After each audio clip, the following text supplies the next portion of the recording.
Apple iOS 26 ഏറ്റവും latest ആയിട്ട് apple വാച്ചിലേക്ക് കൊണ്ടുവന്നൊരു ഫീച്ചറാണ് ഈ കാണുന്ന ഒരു സ്ലീപ്പ് സ്കോർ നമ്മളെ ഷോ ചെയ്യുന്ന ഒരു ഫീച്ചർ. ശരിക്കും പറഞ്ഞാൽ ഇതൊരു പുതിയ ഫീച്ചറാണെന്ന് ചോദിച്ചു കഴിഞ്ഞാൽ പുതിയ ഫീച്ചറൊന്നും അല്ല. പല സ്ലീപ്പ് ട്രാക്കേഴ്സും ഈ ഒരു മെത്തേഡൊക്കെ ഒരുപാട് ചെയ്യുന്നതാണ്. അപ്പോൾ അതിൽ നിന്നൊക്കെ ഒരു കോപ്പി അടിച്ചോ അല്ലെങ്കിൽ ഇൻസ്പയർ ആയിട്ട് ചെയ്തെന്നൊക്കെ നമുക്ക് പറയാൻ പറ്റത്തുള്ളൂ. അതുപോലെ തന്നെ ആപ്പിൾ ഹെൽത്തിൽ ഈ ഒരു ഫീച്ചർ നമുക്ക് കിട്ടണമെന്നുണ്ടെങ്കിൽ നമ്മൾ iOS 26 അപ്ഡേറ്റ് ആയിരിക്കണം. എന്തെങ്കിലും കാരണവശാൽ നമ്മൾ iOS 18 തന്നെ സ്റ്റിക്ക് ഓൺ ചെയ്യുകയാണെങ്കിൽ ഞാൻ ഇനി ഈ പറയാൻ പോകുന്ന ഒരു മെത്തേഡ് ഒന്ന് യൂസ് ചെയ്താൽ മതി, നിങ്ങൾക്കും ഈ ഒരു ഫീച്ചർ കിട്ടുന്നതായിരിക്കും. അതിലേക്ക് പോകുന്നതിന് മുമ്പ് ആപ്പിളിൻ്റെ ഈ ഒരു ഫീച്ചർ എങ്ങനെയാണ് വർക്ക് ചെയ്യുന്നത് നമുക്ക് ബ്രീഫായിട്ട് നമുക്കൊന്ന് ചെക്ക് ചെയ്യാം. ആപ്പിളിൻ്റെ ഹെൽത്ത് ആപ്പിൽ നമുക്ക് ഡെയിലി ഓവർനൈറ്റ് സ്ലീപ്പിന് ശേഷം നമുക്ക് ഇതേപോലെ ഒരു സ്കോർ നമുക്ക് കിട്ടുന്നതാണ്. സ്കോറിൻ്റെ അവിടെ നമുക്ക് പല രീതിയിലൊരു നമ്പർ ഉണ്ടാവും, 93, 75 അങ്ങനെ നമ്പർ ഉണ്ടാവും. ആ നമ്പറിനനുസരിച്ച് നമ്മുടെ സ്ലീപ്പ് എക്സലൻ്റ് ആണോ, ഗുഡ് ആണോ, അല്ലെങ്കിൽ ബിലോ ആവറേജ് ആണോ, അങ്ങനെ ഒരു ക്രൈറ്റീരിയ ഉണ്ടാവും. ഇവിടെ 74 ആണ് എക്സ്ട്രാ എനിക്ക് കിട്ടിയിരുന്നത്. എൻ്റെ സ്ലീപ്പിൻ്റെ ഒരു ടൈം 4 hours 45 minutes ഉണ്ടായിരുന്നുള്ളൂ. അതുകൊണ്ടാണ് ആ സ്കോർ നല്ലപോലെ കുറഞ്ഞത്.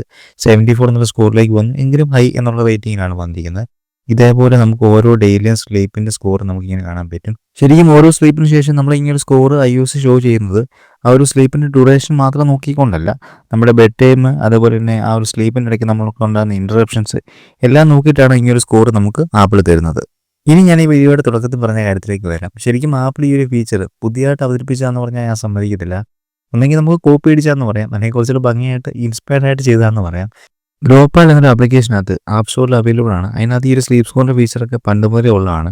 ഞാൻ ഒരുപാട് നാളായിട്ട് ആ ഒരു സ്കോർ ഉള്ളതുകൊണ്ട് മാത്രം ഞാൻ ആപ്ലിക്കേഷൻ യൂസ് ചെയ്യുന്നുണ്ട്. അതിനകത്ത് ഈ ഒരു സ്ലീപ്പിൻ്റെ ഒരു ഫീച്ചർ മാത്രമല്ല, ഒരു ഡെയിലി ഫുള്ള് ആക്ടിവിറ്റീസ് ഒക്കെ ട്രാക്ക് ചെയ്തിട്ട് അതിനൊരു സ്കോർ, പിന്നെ ഈവൻ നമ്മുടെ വർക്കിനിടയ്ക്ക് നമുക്ക് കൊണ്ടുവന്ന സ്ട്രെസ്സും കാര്യങ്ങളൊക്കെ ഉണ്ടല്ലോ, ആ ഒരു ഡെയിലി പല സമയത്ത് നമുക്കുണ്ടാകുന്ന സ്ട്രെസ്സിൻ്റെ ലെവല് എല്ലാം അതിനകത്ത് ഷോ ചെയ്യുന്നുണ്ട്. നിങ്ങൾ ഫോൺ ഉപയോഗിച്ച് നിങ്ങളുടെ ആക്ടിവിറ്റീസും ഫിറ്റ്നസ്സും ഒക്കെ ട്രാക്ക് ചെയ്യുന്ന ഒരു വ്യക്തിയാണെന്നുണ്ടെങ്കിൽ ഈ ഒരു ആപ്ലിക്കേഷൻ നിങ്ങൾക്ക് ഒരുപാട് ഉപകാരപ്പെടും. അതിൻ്റെ കൂടുതൽ ഡീറ്റെയിൽസും ഫീച്ചേഴ്സും ഒക്കെ നമുക്ക് പെട്ടെന്ന് നോക്കാം. നമുക്ക് ആപ്ലിക്കേഷൻ ഓപ്പൺ ചെയ്യാം. ഓപ്പൺ ചെയ്യുമ്പോൾ നമുക്ക് ഇതുപോലെ ഇൻ്റർഫേസ് ആണ് വരിക. ഇവിടെ നമുക്ക് ഒറ്റ നോട്ടിൽ തന്നെ കാണാൻ സാധിക്കുന്നുണ്ട് ആ സ്ലീപ്പിൻ്റെ ഡീറ്റെയിൽസും ഒക്കെ. സെയിം ആപ്പിൾ വാച്ച് ഷോ ചെയ്യുന്നത് പോലെ തന്നെയാണ് ആ സ്ലീപ്പിൻ്റെ ഡീറ്റെയിൽസ് എല്ലാം ഷോ ചെയ്യുന്നത്. ഇവിടെ എനിക്ക് സ്കോറും കിട്ടിയിട്ടുണ്ട്. ഇന്നലെ തന്നെ അത് 92 എന്നുള്ള രീതിയിൽ എക്സലൻ്റ് എന്നുമാണ് ആ ഒരു റേറ്റിംഗ് തന്നിരിക്കുന്നത്. ഇവിടെ ആപ്പിൾ വാച്ചിലേക്ക് ശ്രദ്ധ നോക്കുവാണെങ്കിൽ നിങ്ങൾക്ക് 93 ആണ് ഇന്നലെ കിട്ടിയത്. സെയിം റിസൾട്ടാണ് നമുക്ക് കിട്ടിയിരിക്കുന്നത്. തീർന്നിട്ടില്ല, ഈ ഒരു ആപ്ലിക്കേഷനിൽ ഇങ്ങനത്തെ കുറേ അടിപൊളി ഫീച്ചേഴ്സും കൂടെ ഉണ്ട്, നമുക്കത് നോക്കാം. പിന്നെ അപ്ഡേഷൻ്റെ കാര്യങ്ങളൊക്കെ നോക്കുകയാണെങ്കിൽ ലിക്വിഡ് ഗ്ലാസിൻ്റെ ഡിസൈനൊക്കെ ഇതിനകത്ത് ഓൾറെഡി വന്നു കഴിഞ്ഞു. അപ്പോൾ ഇനി ബാക്കി കുറേ അടിപൊളി ഫീച്ചേഴ്സും കൂടെ നമുക്ക് നോക്കാം. ഇവിടെ നമുക്ക് സ്ലീപ്പ് സ്കോർ പോലെ തന്നെ നമുക്ക് ഒരു ഡെയിലി ഫുൾ ആക്ടിവിറ്റീസും കാര്യങ്ങളൊക്കെ ട്രാക്ക് ചെയ്തുകൊണ്ട് നമുക്ക് ഇതുപോലൊരു സ്കോർ നമുക്ക് തരുന്ന ഒരു ഫീച്ചർ നമുക്ക് ഇതിനകത്തുണ്ട്. അപ്പോൾ അതിനുവേണ്ടി അവർ എടുക്കുന്നത് സ്ലീപ്പ് മാത്രമല്ല എടുക്കുന്നത്, നമുക്ക് താഴേക്ക് വരുമ്പോഴത്തേക്കും നമ്മുടെ സ്റ്റെപ്പ് കൗണ്ടും കാര്യങ്ങളും എടുക്കുന്നുണ്ട്, പിന്നെ സ്ലീപ്പ് നോക്കുന്നുണ്ട്, പിന്നെ ഒരു ദിവസം നമ്മൾ എന്തോരം കാലറി ബേൺ ചെയ്തു അത് നമ്മൾ എടുത്ത് നോക്കുന്നുണ്ട്. പിന്നെ അതേപോലെ നമുക്ക് താഴെ വരുമ്പോഴത്തേക്കും നമുക്ക് എത്രത്തോളം വെള്ളം കുടിച്ചു അങ്ങനത്തെ കാര്യങ്ങളൊക്കെ നമുക്ക് എൻ്റർ ചെയ്യാൻ പറ്റും.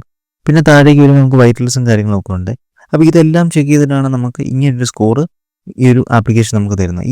ഈ ഒരു ഫീച്ചർ നിങ്ങൾക്ക് ഭയങ്കര യൂസ്ഫുൾ ആയിരിക്കും. കാരണം ആ ഒരു 90 എബോവിലേക്ക് എത്തിക്കാനായിട്ട് നമുക്ക് അതിൽ പറഞ്ഞ സ്റ്റെപ്പ് കൗണ്ടും കാലറി ബേണിങ്ങും സ്ലീപ്പും എല്ലാ കാര്യങ്ങളും പക്കയായിട്ട് നമുക്ക് ചെയ്ത് തീർത്താൽ മാത്രമേ നമുക്ക് ഒരു 90 എബോവിലേക്കൊക്കെ എത്തിക്കാൻ പറ്റുള്ളൂ. നമുക്ക് അങ്ങനെ ഒരു ബെഞ്ച് മാർക്ക് ഉള്ളത് നമുക്ക് കൂടുതൽ ആക്ടിവിറ്റീസൊക്കെ ചെയ്യാനായിട്ട് ഒരു മോട്ടിവേഷൻ ആയിരിക്കും. ഇപ്പം നിങ്ങൾ വിചാരിക്കുകയാണ് ഞാൻ ഫോണിൽ കൂടെ അങ്ങനെ ഫിറ്റ്നസ്സും കാര്യങ്ങളൊന്നും ട്രാക്ക് ചെയ്യാറില്ല, അതുകൊണ്ട് എനിക്ക് ഒരു ആപ്ലിക്കേഷൻ്റെ ആവശ്യമില്ല, ഇത്രയൊന്നും ഫീച്ചറിൻ്റെ ആവശ്യം എനിക്കില്ല എന്ന് നിങ്ങൾ വിചാരിക്കുകയാണെന്നുണ്ടെങ്കിൽ നിങ്ങൾക്ക് ഇതേ അടുത്തൊരു അടിപൊളി ഫീച്ചർ ഇതേ പിടിച്ചു. നിങ്ങൾ ഈ ഒരു ആപ്ലിക്കേഷൻ നിങ്ങളുടെ റിയൽ ടൈം സ്ട്രെസ്സ്, നിങ്ങൾ എത്രത്തോളം സ്ട്രെസ്ഡ് ആണ്, നിങ്ങൾ റിലാക്സ്ഡ് ആണോ, അങ്ങനത്തുള്ള കാര്യങ്ങളൊക്കെ നിങ്ങളുടെ വൈറ്റൽസും കാര്യങ്ങളൊക്കെ ചെക്ക് ചെയ്തിട്ട് അനലൈസ് ചെയ്തിട്ട് പക്കയായിട്ട് നിങ്ങൾക്ക് പറഞ്ഞു തരും. ഇപ്പോൾ നിങ്ങൾക്ക് സ്ക്രീനിൽ ഏറ്റവും ടോപ്പിലായിട്ടൊരു വിഡ്ജറ്റ് സ്ട്രെസ്ഡ് എന്ന് പറഞ്ഞ് കാണിച്ചിരിക്കുന്നത് കാണാൻ സാധിക്കുന്നുണ്ട്. ഇത് ഇന്നലെ ഞാൻ എടുത്തൊരു സ്ക്രീൻഷോട്ടാണ്. ഇതേ വിഡ്ജറ്റ് ഇപ്പം ഷോ ചെയ്യുന്നത് എക്സലൻ്റ് എന്ന് പറഞ്ഞിട്ടാണ്. മീൻസ് ഞാൻ കുറച്ച് റിലാക്സ്ഡ് ആണെന്ന് തന്നെയാണ് അതിൻ്റെ ഒരു അർത്ഥം.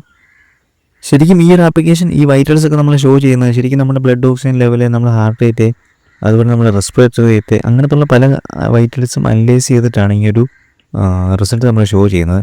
അതുകൊണ്ട് തന്നെ ഒരു 99% എനിക്ക് ഈ റിസൾട്ട് കാണുമ്പോഴത്തേക്കും ശരിയായിരുന്നല്ലോ എന്ന് തന്നെയാണ് എനിക്ക് തോന്നിയിട്ടുള്ളത്. ഒരിക്കലും ഒരു റോങ് ആയിട്ടുള്ള ഇൻഫർമേഷൻ ആയിട്ട് എനിക്ക് തോന്നിയിട്ടില്ല. അങ്ങനെ ഒരു ഡേയിൽ നിങ്ങൾ എത്രത്തോളം റിലാക്സ്ഡ് ആയിരുന്നു അല്ലെങ്കിൽ എത്രത്തോളം സ്ട്രെസ്ഡ് ആയിരുന്നു എന്നൊക്കെ അറിയാനായിട്ട് ഈ ഒരു ഫീച്ചർ അടിപൊളിയാണ്. അതേപോലെ തന്നെ മറ്റൊരു അടിപൊളി ഫീച്ചറാണ് നമുക്ക് ഇങ്ങനെ കിട്ടുന്ന നമ്മുടെ സ്ട്രെസ് ലെവല്, നമ്മുടെ സ്ലീപ്പ് ടൈം, നമ്മുടെ ആക്ടിവിറ്റീസ്, അങ്ങനത്തുള്ള കാര്യങ്ങളൊക്കെ നമുക്ക് റിയൽ ടൈമിൽ നമ്മുടെ ഫ്രണ്ട്സുമായിട്ടോ അല്ലെങ്കിൽ നമ്മുടെ ഫാമിലിയായിട്ടോ നമ്മുടെ പാർട്ട്ണറുമായിട്ടോ ഒക്കെ ഷെയർ ചെയ്യാനായിട്ട് പറ്റും റിയൽ ടൈമിൽ. അപ്പോൾ നമ്മൾ പറയാതെ തന്നെ നമുക്ക് നമ്മളൊരു ഡേ എങ്ങനെ ഉണ്ടായിരുന്നു, നമ്മൾ എത്രത്തോളം സ്ട്രെസ്ഡ് ആണ്, മെൻ്റലി എങ്ങനെയാണ്, അങ്ങനത്തുള്ള കാര്യങ്ങളൊക്കെ അവർക്ക് പെട്ടെന്ന് മനസ്സിലാക്കാനായിട്ട് സാധിക്കും. അതും ഈ ഒരു ആപ്ലിക്കേഷൻ്റെ ഒരു അടിപൊളി ഫീച്ചറാണ്. പിന്നെ അതുപോലെ തന്നെ നമുക്ക് ഡെയിലി എന്തെങ്കിലും ചലഞ്ചസും കാര്യങ്ങളൊക്കെ ഉണ്ടെങ്കിൽ നമ്മുടെ ആക്ടിവിറ്റീസ് കുറച്ചുകൂടി ഇൻട്രസ്റ്റിംഗ് ആയിട്ട് ചെയ്യാൻ പറ്റും. അതിനായിട്ട് ഇതിനകത്ത് ഈ ഒരു ആപ്ലിക്കേഷനകത്ത് ഒരുപാട് ചലഞ്ചസ് ഉണ്ട്. വാക്കിങ്ങിനുണ്ട്, സൈക്ലിങ്ങിനുണ്ട്, അങ്ങനെ പലതരത്തിലുള്ള ചലഞ്ചസ് ഉണ്ട്. ആ ചലഞ്ചസിൽ കുറേ പേര് പങ്കെടുത്തിട്ടുണ്ടാവും. അവരുടെയൊക്കെ സ്കോർ എങ്ങനെയാണ്, അവരെത്ര മൈലിപ്പം വാക്ക് ചെയ്തു, അങ്ങനത്തുള്ള ഇൻഫർമേഷനൊക്കെ കിട്ടും. അപ്പോൾ അതൊക്കെ ശരിക്കും നമ്മുടെ ആക്ടിവിറ്റീസ് കംപ്ലീറ്റ് ചെയ്യാനൊരു മോട്ടിവേഷനാണ്. സോ അങ്ങനത്തുള്ള കുറേ ഫീച്ചേഴ്സും ഈ ഒരു ആപ്ലിക്കേഷനകത്തുണ്ട്. ആപ്പിൾ ഹെൽത്ത് ആപ്ലിക്കേഷനെ കമ്പയർ ചെയ്ത് നോക്കുമ്പോഴത്തേക്കും ഈ ഒരു ആപ്ലിക്കേഷന് മറ്റൊരു സ്ട്രോങ് പോയിന്റ് എന്താണെന്ന് വെച്ച് കഴിഞ്ഞാൽ വിഡ്ജറ്റിൻ്റെ കളക്ഷൻസ് ആണ്. സോ ആപ്പിൾ ഹെൽത്ത് ആപ്ലിക്കേഷൻ വളരെ കുറച്ച് 2-3 വിഡ്ജറ്റ്സ് മാത്രമേ നമുക്ക് ലഭിക്കുന്നുള്ളൂ. പക്ഷേ ഈ ഒരു ആപ്ലിക്കേഷനകത്ത് പല സൈസിലുള്ള പല ഇൻഫർമേഷൻ ഷോ ചെയ്യുന്ന ഒരുപാട് വിഡ്ജറ്റിൻ്റെ കളക്ഷൻ അവൈലബിൾ ആണ്. ഈ ഒരു ആപ്ലിക്കേഷനകത്ത് ഒരുപാട് ഫീച്ചേഴ്സ് ഉള്ളതുകൊണ്ട് തന്നെ ഒരുപാട് ഇൻഫർമേഷൻ നമ്മൾ ഷോ ചെയ്യാനുണ്ടാകും. അതുകൊണ്ട് ഇത്രയും വലിയൊരു വിഡ്ജറ്റിൻ്റെ കളക്ഷൻ വരുമ്പോഴത്തേക്കും നമുക്ക് എല്ലാ ഇൻഫർമേഷൻസും പെട്ടെന്ന് തന്നെ ഒന്ന് ചെക്ക് ചെയ്യാനായിട്ട് ഈ വിഡ്ജറ്റിൻ്റെ ഓപ്ഷൻസ് ഒക്കെ നമ്മളെ സഹായിക്കുന്നതാണ്. അതുപോലെ തന്നെ ഏറ്റവും ബോട്ടം സൈഡിലെ ലാസ്റ്റ് ഓപ്ഷൻ ആയിട്ടുള്ള ഇൻസൈറ്റ് എന്ന് പറഞ്ഞ ഓപ്ഷൻ എടുക്കുകയാണെങ്കിൽ നമുക്ക് ഒരു മന്തിൽ നമുക്ക് എന്തോരം അച്ചീവ്മെൻറ്റ് ചെയ്തു, എന്തോരം ഗുഡ് ഡേ അല്ലെങ്കിൽ എന്തോരം പെർഫെക്റ്റ് ഡേ, അതിൻ്റെയൊക്കെ ഒരു മൊത്തത്തിലുള്ളൊരു റെപ്രസെൻറ്റേഷൻ നമുക്ക് ഇതുപോലെ കാണാൻ പറ്റും. അതേപോലെ തന്നെ ടോട്ടൽ സ്റ്റെപ്പ് കൗണ്ട് കാണാൻ പറ്റും. അങ്ങനത്തുള്ള ഒരുപാട് ഓപ്ഷൻസ് നമുക്ക് ഈ ഒരു ആപ്ലിക്കേഷനകത്ത് അവൈലബിൾ ആണ്. ഇതൊന്നും നമുക്ക് ആപ്പിൾ ഹെൽത്ത് ആപ്ലിക്കേഷനകത്ത് ഇതൊന്നും അവൈലബിൾ അല്ല. സോ അപ്പം നിങ്ങൾ ഇന്ന് വരെ ഈ ഒരു ആപ്ലിക്കേഷൻ യൂസ് ചെയ്ത് നോക്കിയിട്ടില്ല എന്നുണ്ടെങ്കിൽ നിങ്ങൾ നേരെ ഇപ്പം തന്നെ ട്രൈ ചെയ്ത് നോക്കുക. ഈ ഒരു ആപ്ലിക്കേഷൻ്റെ ലിങ്ക് ഞാൻ കമൻറ്റ് ബോക്സിൽ ഒന്ന് പിൻ ചെയ്തേക്കാം. അതേപോലെ തന്നെ എൻ്റെ ഡിസ്ക്രിപ്ഷനിലും കൊടുത്തേക്കാം. ഈ ഒരു ആപ്ലിക്കേഷൻ ഡൗൺലോഡ് ചെയ്യാൻ ഫ്രീ ആണെങ്കിൽ അതിൻ്റെ ഉള്ളിലേക്ക് കയറി കഴിയുമ്പോഴത്തേക്കും കുറച്ച് ഇൻഫർമേഷൻസിനൊക്കെ അവർ പൈസ ആയിട്ട് ചോദിക്കുന്നുണ്ട്. പക്ഷേ അതൊരു ഇയറിലേക്ക് നമുക്കൊരു 600 രൂപയാണ് വരിക. ഞാനതൊന്നും കൊടുക്കാതെയാണ് യൂസ് ചെയ്തുകൊണ്ടിരിക്കുന്നത്. കാരണം അത് കൊടുത്തു കഴിഞ്ഞാൽ നമുക്ക് പാസ്റ്റ് ഡേറ്റ കുറച്ചും കൂടെ കിട്ടുമെന്ന് മാത്രമേ ഉള്ളൂ. കറൻറ്റ്ലി ഒരു ഡേറ്റ കാണാനായിട്ട് നമുക്ക് ഈ ഒരു ഫ്രീ വേർഷൻ തന്നെ മതിയാവും. അപ്പം ഈ ഒരു വീഡിയോ നിങ്ങൾക്ക് ഇഷ്ടമായെന്നുണ്ടെങ്കിൽ വീഡിയോ ഒന്ന് ലൈക്ക് ചെയ്തേക്കുക. അതുപോലെ തന്നെ ഇത്തരത്തിലുള്ള കണ്ടൻറ്റ്സ് നിങ്ങൾക്ക് താല്പര്യം ഉണ്ടെന്നുണ്ടെങ്കിൽ മാത്രം ചാനലൊന്ന് ഫോളോ കൂടി ചെയ്യുന്ന വലിയ സപ്പോർട്ടായിരിക്കും. അപ്പോൾ അടുത്ത വീഡിയോ കാണുന്നവരെ